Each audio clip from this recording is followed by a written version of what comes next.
fọ́ o iléeṣẹ́ ọlọ́pàá ti wà lójúfò fáwọn agbébọn tó ṣèlérí àti ṣèkọlù sí Ìkòyí-Ile l'Ógbómọ̀ṣọ́.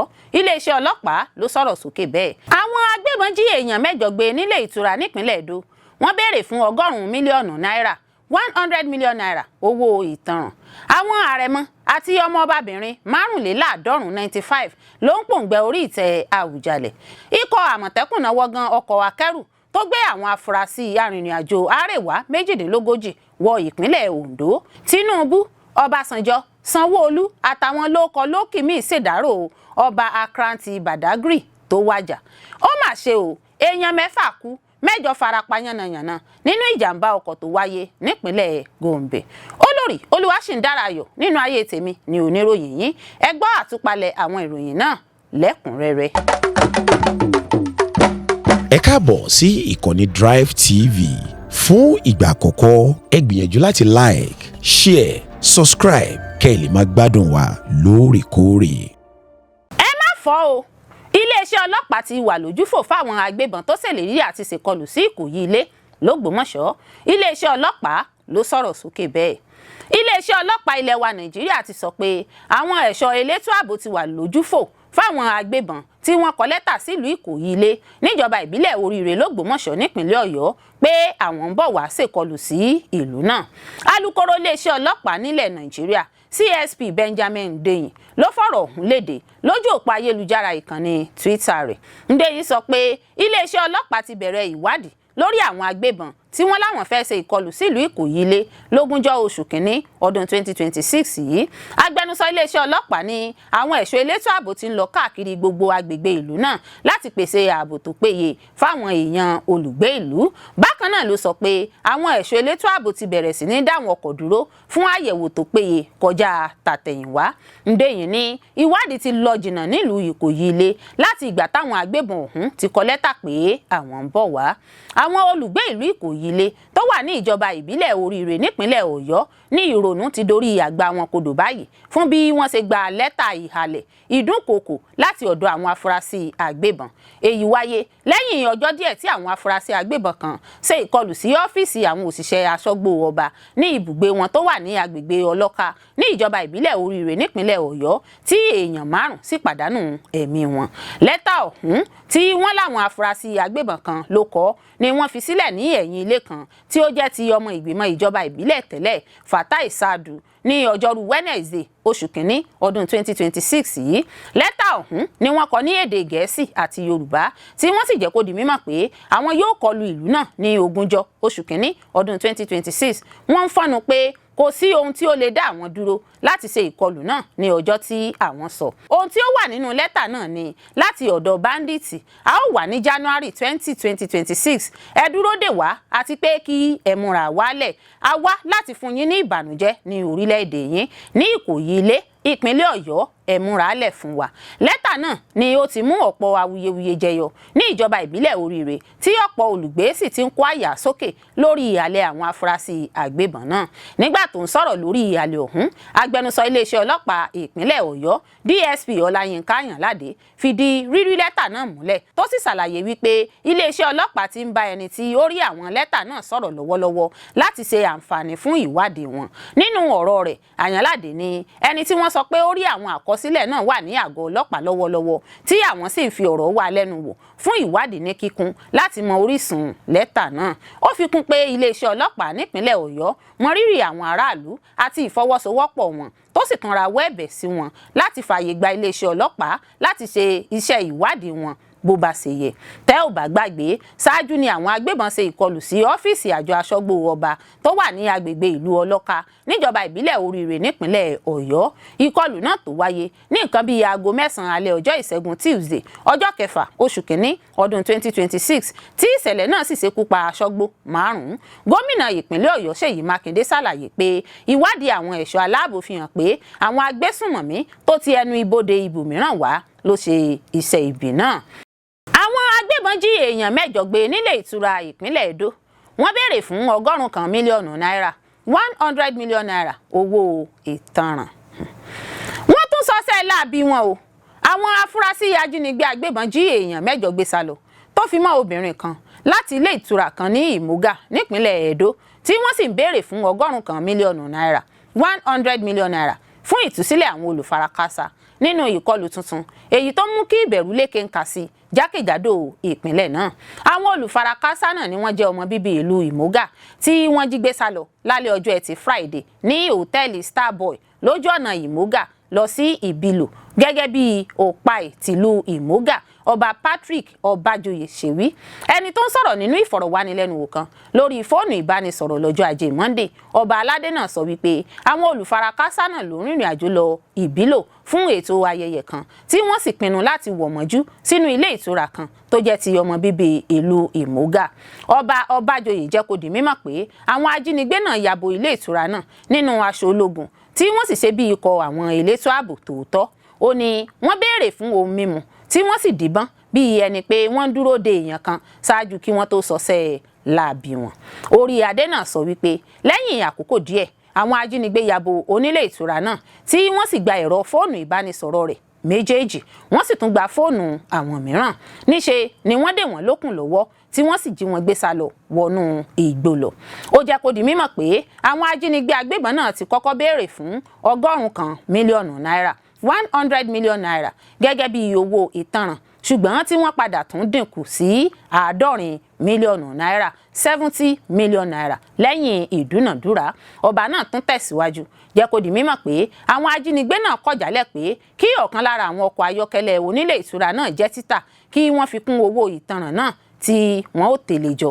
Ọba náà sọ wípé ibi tí nǹkan dé dúró báyìí èèyàn mẹ́jọ tó jẹ́ èèyàn àwọn ló wà ní ìgbèkùn àwọn ajínigbé agbébọn tó fi mọ́ obìnrin kan. Ó fi kún pé ìkọlù náà lọ́wọ́ agbódegbà nínú pẹ̀lú báwọn agbébọn náà ṣe ń ṣe lásìkò ìdúnàdúrà owó ìtanràn. Orí adé náà ṣàpèjúwe ìṣẹ̀lẹ̀ náà gẹ́gẹ́ bí ìṣẹ̀lẹ̀ burúkú fún ìlú. Ọba náà kọminú lórí ìṣòro ìpèníjà àti tẹ̀lé adúrú owó gọbọi ọ̀hún jọ. Ó ní ìkọlù náà jẹ́ ìṣẹ̀lẹ̀ burúkú gbà fún àwọn. Ó ní ẹ̀yin náà wò àwọn ọ̀dọ́mọdékùnrin àti obìnrin tí wọ́n lọ́jọ́ ọ̀la ni wọ́n ṣe bẹ́ẹ̀ jí gbé sálọ nílé ìtura níbi tí wọ́n wọ̀ sí láti sinmi lẹ́yìn ètò ayẹyẹ. Ẹ̀wẹ̀, ọba Ọbájoyè gbóríyìn fún iléeṣẹ́ ọlọ́pàá ìpínlẹ̀ Edo àti ìjọba ìpínlẹ̀ náà fún ìgbésẹ̀ ìgbìyànjú wọn lójúnà láti dóòlà àwọn olùfarakásá. Ó jẹ́ kó di mímọ̀ pé àwọn òṣìṣẹ́ elétò ààbò ti gbìyànjú láti tọpasẹ̀ àwọn ajínigbé náà nípa sísàmúlò àwọn ẹ̀rọ ìgbàlódé, ṣùgbọ́n pàbó ní gbogbo ìgbìyànjú wọn já sí. Ó sọ wípé àwọn ní ìrètí pé iṣẹ́ ìdóòlà náà ń tẹ̀síwájú nítorí kí àwọn èèyàn wọn lè gba ìtúsílẹ̀ òmìnira kúrò láhàámọ́ àwọn ajínigbé agbébọn kí wọ́n lè darapọ̀ pẹ̀lú àwọn mọ̀lẹ́bí wọn. Gẹ́gẹ́ bí ìròyìn tó tẹ̀ wá lọ́wọ́, èèyàn kan fara gbọgbẹ́ ọta ìbọn lásìkò tó ń gbìyànjú láti mórí bọ́ lọ́wọ́ ìkọlù náà.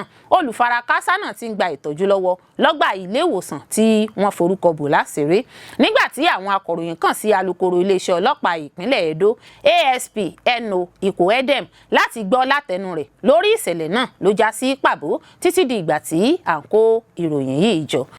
Àwọn Arẹmọ àti ọmọọba-binrin marunlelaadọrun 95 ló ń pòǹgbẹ orí ìtẹ́ Awujale. Ìdílé oyè Fúsẹ̀ngbúwà ilẹ̀ Ìjẹ̀bú Òde nípìnlẹ̀ Ògùn ti fi àwọn orúkọ marunlelaadọrun 95 tó forúkọ sílẹ̀ láti du ipò oyè orí ìtẹ́ ọba Awujale àti orí adé gbogbo ilẹ̀ Ìjẹ̀bú.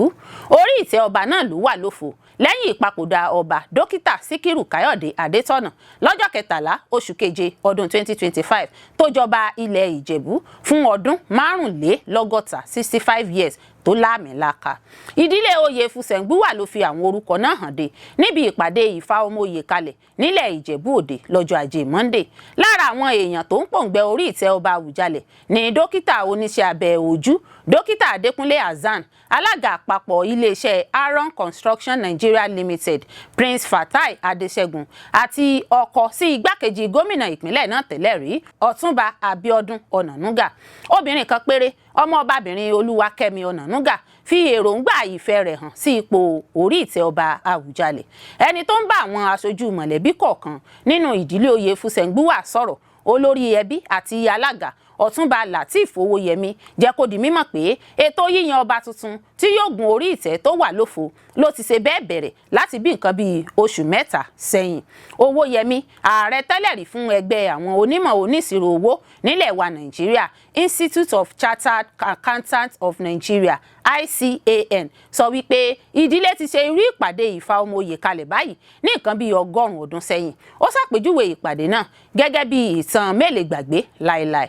Ó sọ wípé ìdílé oyè Fúsẹ̀ngbúwà ti ṣetán láti pèsè Awujale tilẹ̀ Ìjẹ̀bú ọlọ́gọ́ta níparí gbogbo ètò pátápátá. Owóyẹmí sọ wípé àwọn orúkọ tí wọ́n fà kalẹ̀ náà ni wọn yóò jẹ́ títaari lọ iwájú àwọn afọbajẹ fún àyẹ̀wò nígbà tó ń ṣàfihàn pé àrẹ̀mọ ọmọọba-kùnrin 24 àti ọmọọba-binrin kan ṣoṣo ló forúkọ sílẹ̀ láti dúpọ̀ oyè orí ìtẹ́ Awujale. Ikọ̀ Àmọ̀tẹ́kùn náwó gan ọkọ̀ akẹ́rù tó gbé àwọn afurasí arìnrìn-àjò Àrèwá 42 wọ ìpínlẹ̀ Ondo. Ikọ̀ Àmọ̀tẹ́kùn ìpínlẹ̀ Ondo ti ṣe bẹ́ẹ̀ náwó gan ọkọ̀ akẹ́rù tó gbé àwọn afurasí arìnrìn-àjò Àrèwá 42 wọ ìlú Àkúrẹ́, olú ìlú ìpínlẹ̀ Ondo. Ìnáwó gan ọ̀hún wáyé lọ́jọ́ Àìkú Sunday lákòókò iṣẹ́ ìréde ààbò lágbègbè Cathedral nílùú Àkúrẹ́ níjọba ìbílẹ̀ Gúúsù Àkúrẹ́. Àwọn afurasí náà tí wọ́n rìnrìn àjò nínú ọkọ̀ akẹ́rù Mercedes-Benz tuntun pẹ̀lú nọ́mbà ìdánimọ̀ GML 335XR Jigawa ló jẹ́ dídádúró nípasẹ̀ ikọ̀ Àmọ̀tẹ́kùn, ṣùgbọ́n tí wọn kò lè ṣàlàyé ohun pàtó tí wọ́n wá ṣe nípìnlẹ̀ náà.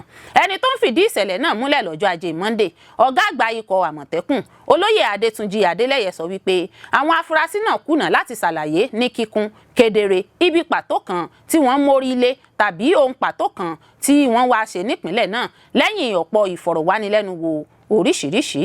Gẹ́gẹ́ bó ṣe wí, wọ́n ti ń gba àkọsílẹ̀ nípa gbogbo àwọn afurasí náà láti mọ irú èèyàn tí wọ́n jẹ́ àti ète wọn.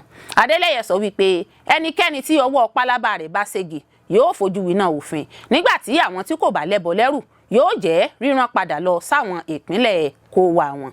Ọ̀gá àgbà ikọ̀ Àmọ̀tẹ́kùn tún tẹ̀síwájú jẹ́ kó di mímọ̀ pé ibi tí awakọ̀ akẹ́rù náà ti ní òun ti gbé àwọn arìnrìn-àjò náà ló mú kí ìfura náà lé kéńkà tó sì ṣokùnfà ìwádìí tó lóòrìn.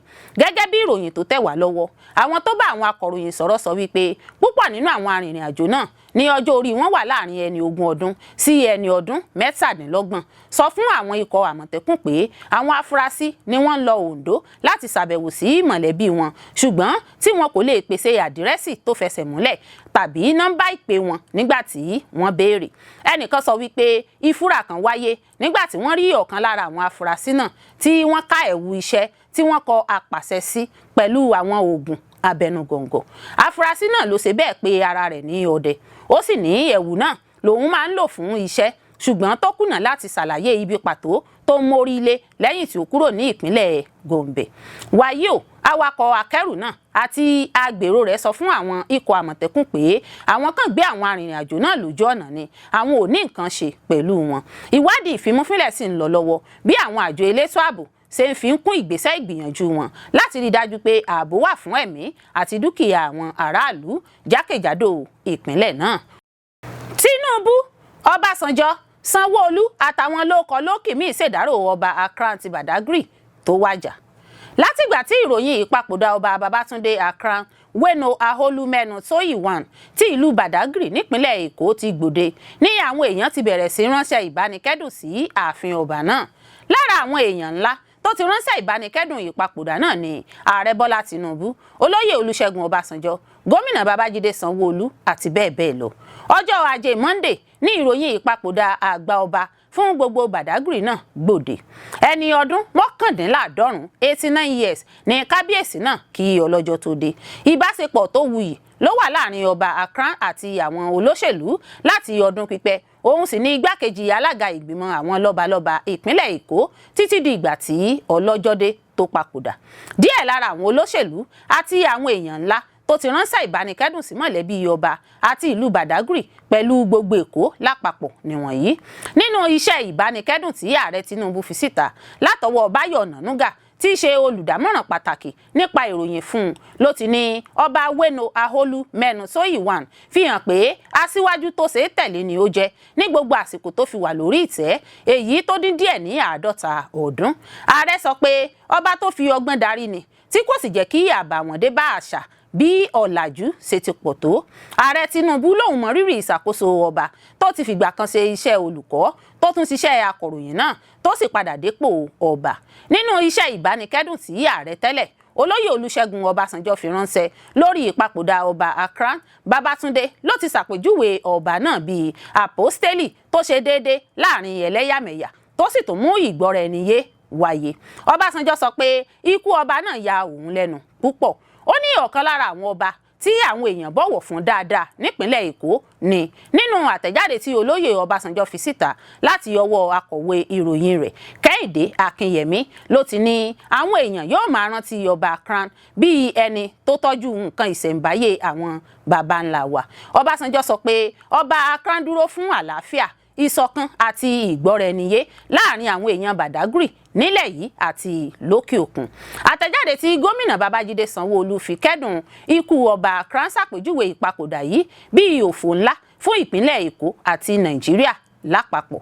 Sanwo-Olu sọ pé ọba tó wà nípò fún bíi ọdún 49 náà kún fún ọgbọ́n.